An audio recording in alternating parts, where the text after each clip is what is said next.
Olá, estamos de volta e hoje com essa presença aqui que é bastante representativa na sociedade, na religião, na política paraibana, o pastor Sérgio Queiroz. Vamos conversar hoje aqui, vamos fazer algumas revelações, quem sabe, né? Você vai acompanhar a gente. Pastor, prazer tê-lo aqui e inicialmente quero saber como foi a volta à atividade que lhe move já há algum tempo, que é a religião. Não quero nem entrar no Ministério Público, isso aí eu estou sabendo que tem 30 anos já de atuação, né? 30 anos de serviço público, Bem, como é que... Antes de mais nada, agradecer o convite, né, para o Gera Podcast.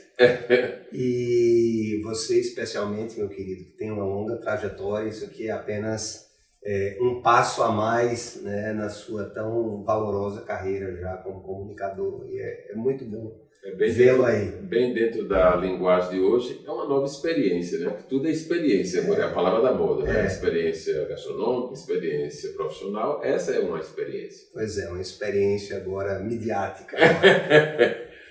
Para mim, na verdade, diante da sua pergunta, eu não queria a experiência ministerial na minha vida. Sim. Né? Não era algo que eu busquei, absolutamente, tampouco a fé. Eu fui encontrado, eu não encontrei respostas, eu fui encontrado por Deus de maneira muito eventual. Eu estava com um amigo que me convidou para um show gospel lá nos anos 90 ainda. Estava com a minha, então, à época, ainda namorada, Samara. E ele começou a falar da experiência dele, a gente comeu uma pizza, de repente nós estávamos na sala da casa dele, saímos do restaurante, fomos para lá comer uma sobremesa, ele com a esposa e eu com minha namorada, e lá a gente aceitou o convite do Senhor para caminharmos com ele. Então, como você bem falou, à época nós já éramos servidores públicos federais da Justiça Federal. Sim. A gente entrou muito cedinho, 20 anos, e eu estava terminando Direito e me preparando para uma carreira na área especificamente do Direito. Então, era o que eu queria, era estar numa igreja, tocar, né? Eu sou músico, toquei muito tempo teclado na banda Gênesis da primeira Igreja Batista de João Pessoa. Então começou como quase todos os pastores que atuam na Paraíba, lá com o pastor Estevão. Exatamente. Começamos lá, tempo muito especial, e aquilo foi evoluindo, né? Uhum. Pastor Kerly Carneiro, que Deus o levou, né, durante a Covid, ele estava indo para os Estados Unidos naquela época.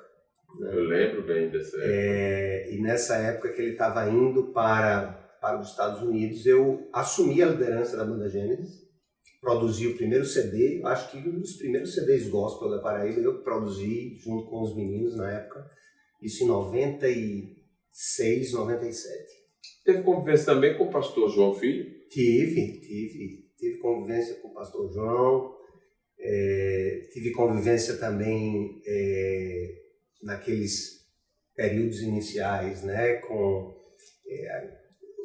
que na época eram seminaristas e hoje são pastores, e naquele período eu senti um chamado para ir para o seminário. Então eu ia para a faculdade de Direito ali no centro da cidade, já era a minha segunda formação em Direito, e fazia seminário paralelamente e ainda trabalhava. É muita atividade. Agora eu fico curioso porque todas as vezes que eu converso com pastores, né, que eles vão contar a trajetória, eles dizem que sentiram, né, o chamamento de Deus para enveredar por esse caminho. Como é esse chamamento? Como é que ele se materializa? Não? Como é que ele entra? Você sente como um chamamento? Eu considero, para mim, ele não é um chamado que viola a escolha. Sim. De você dizer assim, eu não tive como resistir, né? Mas o chamado que eu senti de Deus, o meu não violaria a minha consciência de que realmente Ele estava me chamando. Então, eu percebi que Ele queria algo mais de mim, embora não fosse o meu plano. Então, coincide com a vontade de fazer, realizar e sentir prazer, felicidade de estar realizando, é assim? Eu creio que tem a ver com um senso de que você percebe que será útil naquilo que Deus está chamando para fazer, embora você não saiba o que é. Uhum. Aí, enveredou, sentiu esse chamamento, foi estudar. Não dá para compatibilizar já nesse momento aí a vida só pela igreja ou para a igreja. Tem que continuar trabalhando, tem que se sustentar. É assim que funciona e até hoje. Até hoje. Eu, na verdade, às vezes eu sou mal compreendido por esse conceito. Sim. Mas eu meio que iniciei uma jornada mais dura, eu acho que mais difícil, de continuar na minha carreira, né, como procurador da Fazenda Nacional desde 2000 e como servidor desde 93. Eu acabei tentando várias vezes sair, mas também nunca senti paz de deixar a minha profissão. E com isso, assim, surgiu uma geração de líderes que a gente chama de bivocacionados, né? Sim. Que se sustentam a partir de outra atividade e servem no ministério pastoral. Agora, se eu disser que eu não tenho, se eu disser que eu não tenho vontade, eu estaria mentindo. Eu já pedi muitas vezes a Deus para que eu possa fazer essa migração e que seja uma migração, inclusive, passo a passo. Licença sem vencimento, da Procuradoria, para ir percebendo as coisas, e achei até que isso aconteceria esse ano, mas infelizmente não aconteceu por uma necessidade de demanda muito grande que a AGU está nesse período. Talvez, só para dar desfecho nisso aí, nesse momento, nessa atividade, a gente se agarra, né, e na hora que tem e sente necessidade de sair, olha para aquilo que vai deixar de realizar e não deixa de ser um serviço ao próximo também estar lá. Então talvez seja mais difícil por isso também. Porque na verdade eu vejo o trabalho como adoração. Tem uma curiosidade, quando eu li sobre isso, a minha cabeça mudou. Sim. Que a palavra hebraica para trabalho, avodá, é a mesma palavra usada para adoração a Deus. Sim. Ou seja, no pensamento judaico, o trabalho é um tipo de adoração a Deus. Inclusive, isso foi trazido inclusive para a Igreja Católica de maneira muito forte pelo padre Escrivá. A ideia do trabalho como adoração a Deus. Sim. Você batendo um prego ali, você está adorando a Deus porque você está exercitando um dom que Ele lhe deu. Isso. Então você está certíssimo. Para mim é mais difícil por isso, porque eu não vejo uma coisa ou outra, como se uma fosse santa e a outra fosse não santa, como se fosse profano o trabalho. Então, todas as coisas que eu faço eu considero como santas porque eu faço para a glória de Deus. Muito bem, muito bem. Foi bem explicado e é mais ou menos isso mesmo. Quem tem preocupações, que quer vestir a bandeira, né, de construir histórias, legados, positivar a passagem por aqui, tem que trabalhar. Esse é o meu entendimento. E aí cada um faz o que gosta, que se sente mais próximo de ficar realizado como profissional, como pessoa, como ser humano. Aí, bem dentro dessa vibe, eu vi, você falou logo da sua esposa, na hora que da sua vida, sua trajetória na religião, começou junto com ela e com o amor, né? Você disse que estava namorando. Então, está namorando, começou há pouco tempo. Ou não foi namoro longo? Não, a gente namorou 6 anos. Na verdade, as paqueras começaram no Pio Décimo, ainda ali, no final dos anos 80. A gente começou a namorar em 90. E esse fato da nossa conversão foi em 95. Então já estávamos juntos há 5 anos. 5 anos. Mas nos convertemos no mesmo dia, nos batizamos no mesmo dia. E daí para frente foi tudo no mesmo dia. Tudo no mesmo dia, não teve jeito. A gente vai ver um vídeo que foi preparado aí, aproveitando, acho que foi o lançamento, a inauguração da Cidade Viva Fitness.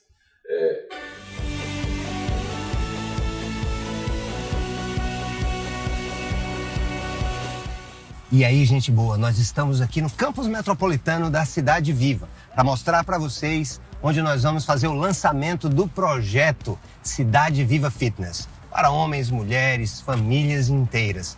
Nós queremos cuidar do corpo, porque o nosso corpo é templo do Espírito Santo. Aqui nessa praça, chamada de Praça da Paz, nós teremos a abertura do projeto Cidade Viva Fitness, com dicas de alimentação, com dicas de exercícios físicos e também com palavras para o nosso espírito. A inscrição é gratuita, você pode trazer quem você quiser e nós teremos dias muito especiais. Aqui será a primeira fase. É bem interessante e eu olhando esse vídeo e olhei assim e disse, meu Deus, se ela não fosse evangélica, será que ela estaria com ele nesse projeto de evangelizar? Será que o casamento teria dado certo? Porque a gente já sabia desse bom casamento, né? Isso já foi propagado por demais e quem frequenta a Cidade Viva sabe disso, quem os conhece. Tem possibilidade, e eu estou falando para quem está nos escutando, de um pastor ser casado com alguém que não seja evangélico? Funciona? Veja bem, isso é uma pergunta que foge completamente. Eu acho muito difícil dar certo, porque a experiência espiritual, no meu entendimento, salvo o melhor juízo, ela é a experiência mais profunda que você tem na vida. E quando o casamento, que não só antropologicamente falando, sociologicamente falando, mas espiritualmente falando, é a conjunção de duas vidas, é muito difícil você ter um lugar que é um esconderijo da alma, um lugar da expressão mais ampla do seu ser, que é a religiosidade, e você não comungar da mesma coisa. Você respondeu. Temos outra pergunta agora. Agora uma pergunta mesmo. Olha só quem é. Olá a todos, eu sou o Sérgio Augusto, mais conhecido como Serginho, eu sou filho aí do pastor Sérgio. Eu tenho uma pergunta para o meu painho, para ele compartilhar as suas ideias aí. A minha pergunta é: como é a melhor maneira de equilibrar a vida familiar com a vida profissional e vida ministerial? Obrigado. Fala voinho. Agora voinho, né? Eu acho que Serginho é uma experiência prática dessa tentativa de equilíbrio. Primeiro, a gente tentar incluir a nossa família em tudo que a gente faz. Isso já é a melhor ação de equilíbrio. Então, eu sempre tive os meninos conosco na vida da igreja. Serginho nasceu durante as gravações do Gênesis. Eu levei várias vezes para o programa. Exatamente. Ele acabou enveredando para a música. Mas eu sempre levava os meninos, né, ele e as meninas, para onde a gente vai. Então, a primeira maneira de equilibrar, eles saberem que são parte de tudo que os pais fazem, né? Segundo, ter a família em primeiro lugar. Depois vem o trabalho, depois vem a igreja, né, e depois vem outras coisas. As pessoas confundem muito, Gerardo, a ideia de igreja como sendo em primeiro lugar, porque confundem a igreja com Deus. Sim. A igreja não é Deus. Não é Deus. Então, Deus em primeiro lugar, mas das instituições terrenas, a família em primeiro lugar, depois o trabalho. A gente precisa também manter a casa, Quem é que vai pagar a conta, né? E depois as questões ministeriais. Isso. Então, eu sempre coloquei isso nessa perspectiva. Acho que não os molestei, e talvez a maior prova disso é que eles, adultos hoje, gostam de estar na igreja, eles amam estar na igreja. Teve rebeldia em algum momento de querer ter um caminho, de não querer seguir? Não, os meninos... Porque seria natural, né? É natural, a gente acompanha isso sempre, mas eles não tiveram, eles foram sempre muito, enfim, apaixonados pela vida com Deus, pela vida com a igreja, e essa leveza ajuda muito. Sim, por experiência, acompanhando os casos, às vezes os adolescentes se desviam muito mais por uma questão, primeiro, de não verem equilíbrio nas coisas, segundo, por terem pais que são de um jeito no ambiente religioso e são de outro jeito em casa. Você foi, o seu ingresso na política ou numa atividade política fora daqui foi quando você foi convidado para ir para Brasília, assim? Na verdade, quando eu fui convidado para ir para Brasília, eu fui ser membro de transição do governo, ou seja, dessa Temer Bolsonaro. Isso. E fui trabalhar tecnicamente nas avaliações dos ministérios e na reorganização das caixinhas, dos fluxogramas, eventuais novas medidas a serem tomadas no começo do governo. E acabou que aquilo que era para ser 2 meses perdurou por 3 anos. Eu ocupei 3 secretarias. Eu fui secretário nacional da área de Direitos Humanos, depois secretário especial do Desenvolvimento Social, que foi na época da pandemia, então eu participei da construção do auxílio, e finalmente na presidência como secretário especial da modernização. Então pedi para sair, para voltar, para concluir estudos que estavam pendentes na área jurídica, e depois de 6 meses aqui, já de volta, veio a questão da possibilidade da candidatura ao Senado. Ao Senado. Muito bem. Tem uma pergunta aqui que entra no universo da educação. Vamos lá. Olá, Gerardo Rabelo. Olá, Sérgio Queiroz. Para mim é um privilégio poder participar desse podcast. Minha pergunta vai de cristão para cristão. Eu sei que o pastor Sérgio entrou na política e isso é muito importante como representação da cristandade, a gente ter pessoas que a gente confia. Mas a pergunta vai em relação à educação e à política, são 2 vertentes. Como no mundo tão plural que nós temos hoje, com bases tão ecléticas, o cristão político vai se comportar no meio das propostas? Como é esse balizamento entre a capacidade de fazer boas propostas políticas para a educação e também estar preservando bases cristãs? E em relação à educação brasileira, como você vê hoje a educação brasileira? Ela está boa? Ela precisa melhorar em quê? Pastor Sérgio Queiroz vai responder já já. A gente só vai um intervalinho só para dar tempo de você ir ali e voltar, tá bom?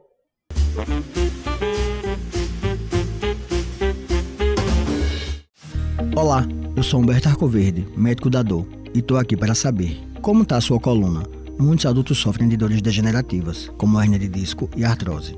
Atividades físicas sem impacto vão lhe ajudar bastante, mas é primordial consultar um especialista para entender a sua situação. Endor, endometriose e dor crônica. Epitácio Pessoa 2930. Agende sua consulta. 994003535. Responsável técnico Humberto Arcoverde, CRMPB 7598.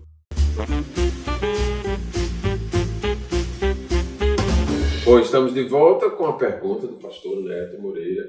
E aí, o microfone é seu. Grande pastor Netinho, queridão do coração.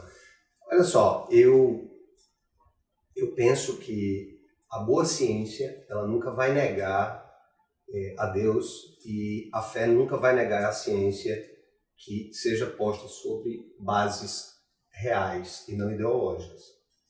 Então, nossos processos cognitivos, a velocidade da nossa aprendizagem, os estímulos que uma criança precisa ter em diversos campos, eles são cientificamente comprovados.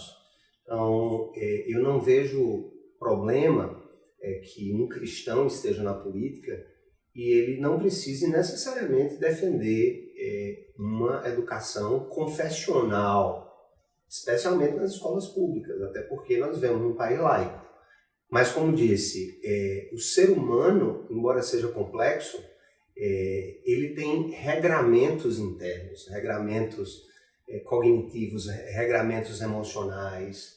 E se você encontra os melhores caminhos para o desenvolvimento e a verdadeira felicidade de alguém, que é o cumprimento das suas virtudes, é a busca pela sua felicidade enquanto ser humano, no sentido de encontrar o sentido da sua vida, a educação é esse caminho. Agora, uma educação que coisifica a criança, que coisifica o ser aprendente, que ideologiza mais do que transmite conhecimento e transforma perspectivas, isso deve ser combatido em todos os níveis, porque aí não é educação, é deformação. Aquilo que não educa pode deformar. Então, eu estou muito tranquilo com relação a isso e estou vendo uma geração crescer com essa consciência de que uma boa educação, ela não precisa ser uma educação confessional. Basta que ela encontre aquilo que é normal, aquilo que é do ser humano, aquilo que faz parte da nossa humanidade. E a educação no Brasil, ela é fraca pelos próprios índices. Isso. E isso não é falta de investimento quando você pensa na proporcionalidade do PIB. E é do quê? Eu acho que é metodológico o problema. O problema do Brasil é que, antes de mais nada, a educação enviesou-se demais para o campo ideológico. Disciplinas que são basilares para o desenvolvimento de todas as áreas, que são a matemática e o português, né? Às vezes são esquecidos. Então a gente está escrevendo cada vez pior, e a matemática que abre o campo da mente para o raciocínio lógico, e aí abre para a física, abre para a química. Só um ponto aqui para curiosidade, eu acho que é bem interessante. Meu filho fez vestibular nos Estados Unidos, também tem uma sobrinha que fez, e o SAT, né, que é o vestibular, é o Enem americano, ele basicamente explora a língua inglesa, a matemática com o raciocínio lógico e a interpretação de texto.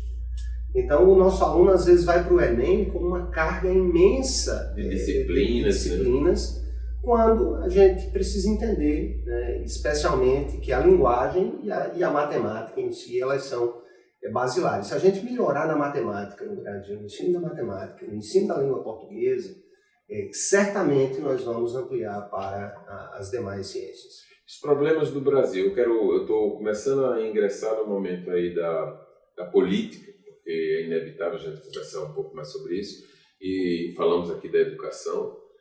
Os problemas, o senhor tentou uma cadeira no Senado, né? Quer dizer, Senado, Alta Câmara, em Brasília, pensando no Brasil, não era só na Paraíba, Paraíba também e principalmente. Quais são os problemas do Brasil? Como é que o senhor está enxergando a política hoje? Essa história da gente não poder falar, da nossa geração pelo menos, não falar quase nada mais, porque tudo não pode, né? Porque está agredindo, porque está entrando numa área que você não pode dizer que gordo é gordo, que branco é branco, que preto é preto, enfim, é muito difícil e a gente está tendo que reaprender, né? No momento que a gente era para estar tranquilo e tal, mas está tendo que reaprender. Como é que você está enxergando esse Brasil de hoje? A política, na sua essência, ainda greco-romana, na descoberta da democracia, é a arte de lutar pelo bem comum, a construção de um tecido social.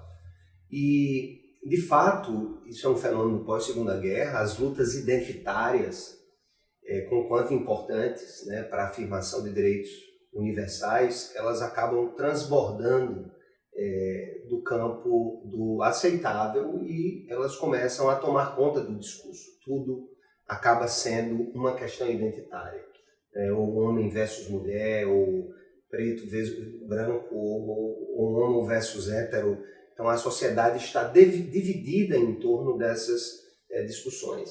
Quando creio que o grande problema, não só do Brasil, mas especialmente do mundo ocidental, é a necessidade de uma busca para entender o seguinte: o que é eminentemente humano, que transborda das nossas identidades, que transborda das nossas opções, né? A segurança para todos, a educação para todos, o emprego para todos.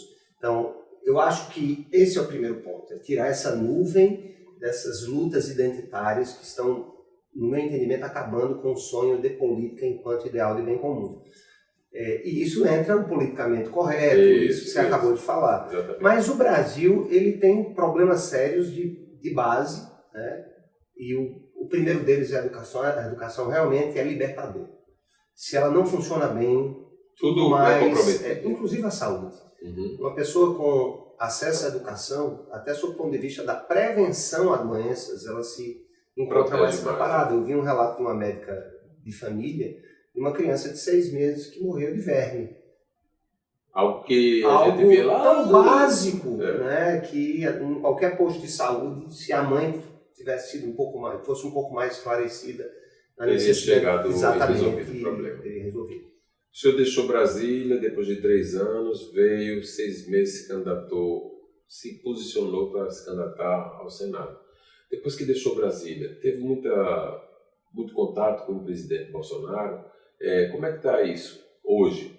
O senhor já esteve com ele, já conversou com ele? Depois que eu saí de Brasília, Gerardo, coincidentemente entra-se nessa luta política, né? Isso. Cada um do seu lado, tentando fazer o seu melhor. Então, basicamente, tive algumas conversas muito breves durante o Processo eleitoral. período pré-eleitoral, basicamente, mas basicamente isso, né? Sem grandes... Eu nunca fui uma pessoa próxima, no sentido de amizade. Sim. Vale lembrar, como eu disse... Existia conhecimentos, né? Conhecimento e respeito mútuo, né? Mas não amizade de proximidade. Lembrando-se que a minha ida para Brasília foi como técnico e não como político. Muito bem. Como é que o senhor está enxergando o governo Lula e esse momento não está se repetindo o que aconteceu no passado nessa caça às bruxas na época que o senhor estava no governo, era todo mundo contra o PT. Aí hoje é o PT contra os bolsonaristas, ou a direita ou a esquerda, mas tem sempre essa coisa né? Um lado ou outro. Parece que todo mundo tem que se posicionar, há uma pressão quase que nesse sentido. Como é que o senhor enxerga isso aí e como é que o senhor está vendo o governo Lula? Olha só, deixando de lado qualquer avaliação do aspecto político, Lula, ele teve um governo muito interessante no seu primeiro mandato, isso lá atrás. Lá atrás, no primeiro mandato dele. Já no segundo, as coisas começaram a desandar e eu creio que Lula está tentando governar o Brasil com os mesmos parâmetros e os mesmos paradigmas lá de trás, de 20 anos atrás. Isso não é bom, né? Acho também que qualquer presidente hoje no Brasil, ele está muito premido pelas amarras do próprio sistema de pesos e contrapesos. E a gente tem um Ministério Público muito atuante, a gente tem um Judiciário que também tem suas posições e tem um Parlamento que é osso duro de roer. Né? Três pilares aí bem difíceis. Bem difíceis desse contorno. Agora, eu espero que o Brasil dê certo. Pastor Sérgio, eu quero saber qual foi o sentimento que reinou o senhor após o resultado das eleições para o Senado Federal. O senhor foi super bem votado, teve êxito em muitas nuances aí da eleição, mas não levou, né? Ganhou, mas não levou. Qual foi o sentimento que o senhor teve quando as urnas deixaram claro aí quem era o vencedor? Bem, sensação de dever cumprido. Eu não sei se... Teve sofrimento, assim? Não, absolutamente. Se eu disser para você que teve alívio, não vai acreditar. Boa, mas foi um alívio, assim, porque... Missão cumprida. Missão cumprida. Eu cumpri aquilo para o qual eu entendo que fui chamado. Eu deixei uma mensagem sobre independência, sobre a necessidade de termos no Brasil candidaturas avulsas, sobre a necessidade de pessoas que estão fora, né, dessa ambiência, desse ecossistema político, digamos, tradicional, possam também colocar a cabeça para fora, arriscar-se. Então eu me sinto muito bem. E quando encerrou, porque eu cumpri, agora vou descansar, estou com a minha família, minha netinha veio logo depois, já o nascimento da nossa primeira neta. Agora, o que me surpreendeu muito a vitória acachapante na capital. Isso aí, pra você ter uma ideia, o senador Efraim Moraes, ele ficou em 4º lugar. Ele foi o campeão no estado, mas na representação do que é a política... Da capital. Terra dele, ele ficou em 4º lugar. Eu fiquei em 1º lugar, tive 15% da votação em Campina Grande. Então, isso foi surpreendente. Na Grande João Pessoa eu ganhei. O que eu entendo é que foi a falta de ser visto e conhecido em outras cidades que não sejam, mas onde eu tive a oportunidade de falar e de ser ouvido, naqueles lugares eu fui bem votado. Muito bem. Temos uma pergunta aqui de uma jornalista, a jornalista Cláudia Carvalho. Oi, Gerardo. Antes de mais nada, eu queria agradecer pela oportunidade de participar aqui do Gera Podcast. Queria saudar também o pastor Sérgio Queiroz e perguntar a ele se a política foi uma boa experiência, qual a avaliação que ele faz da campanha e se ele pretende continuar na política. Mais especificamente, eu estou curiosa para saber se ele pode ser candidato a prefeito de João Pessoa no ano que vem. Essa é a pergunta que não quer acabar. Essa é a pergunta de $1 milhão. Não sei se a resposta vai ser de 10. Pois é, eu já respondi algo da pergunta da Cláudia, né? Foi uma boa experiência. Não é um mundo fácil, né? Ele é muito hostil, ele é muito difícil, e especialmente quando você luta com armas diferentes, que não são as armas, digamos, normais dessa ambiência. Foi uma experiência boa, mas muito cansativa. Mas quanto à pergunta dela, eu não tenho, Gerardo, nenhuma motivação, né, se você me perguntar hoje, a preço de hoje, para deixar de fazer o que eu estou fazendo, né, e, na verdade, o que eu voltei a fazer. Né, escrever, acabamos de publicar um livro, eu e Samara, sobre família. Estou voltando agora à faculdade que eu fundei, né, voltar a dar aula na área do direito e da teologia. Agora, sem dúvida alguma, eu quero influenciar, ou participando ou não, eu quero influenciar mentes e corações nesses processos, especialmente as novas gerações. Uma das coisas que a gente vai ter na faculdade talvez seja o primeiro curso voltado à ciência política na prática, uma especialização que vai unir desde a filosofia da política até a ciência política, a gestão pública. Nós precisamos preparar novos quadros para que venha aí no futuro os novos odres, né? A gente já tenha um vinho novo para despejar sobre eles. Mas o senhor não deixa de ser um vinho novo, né? Um novo quadro na política, né? E diante desses resultados tão relevantes, fica difícil até de conduzir isso, porque talvez não seja a hora, né? Não seja o momento, rola muita coisa. A convivência com os partidos, por exemplo. O senhor está hoje ligado a algum partido? Não estou ligado. Foi na eleição? Fui na eleição e pedi desvinculação. Isso. Já, acho que na outra semana. Voltou ao que era. Até porque eu não poderia, por questão de consciência e por questões estatutárias, voltar às atividades pastorais com uma vinculação partidária. Isso. Agora, hoje, a palavra de ordem, para a gente encerrar, porque o tempo está exíguo, qual é a meta, qual é o objetivo, qual é a bandeira que Sérgio Queiroz está atrelado ao lado da religião, ao lado do servidor público. A política caso para não se pensar, não tem interesse agora? Não, eu não tenho. No momento, eu não quero nem parar para pensar nisso. Eu não quero gastar os meus neurônios aí com essa...